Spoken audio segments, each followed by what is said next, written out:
বন্ধুরা, আবার রেসিপি নিয়ে তোমাদের মাঝে চলে এলাম। তো দেখতে পাচ্ছ এখানে মসুর ডাল সেদ্ধ হচ্ছে, দেখো এদিকে তেল লঙ্কা চাপিয়েছে, দেখো আলু ভাজা। আলু ভাজাটা তোমরা কিভাবে করো আর আমি কিভাবে করছি সেটা তোমরা দেখতে পাচ্ছ। দেখতে পাচ্ছ ডালটা কিভাবে করি।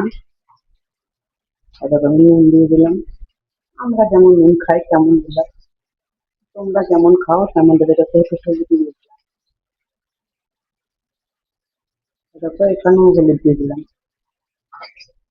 এখানেও নুন দিয়ে দিলাম। দেখতে পাচ্ছ সেদ্ধ হচ্ছে, আর এটা এখন ভাজতে হবে।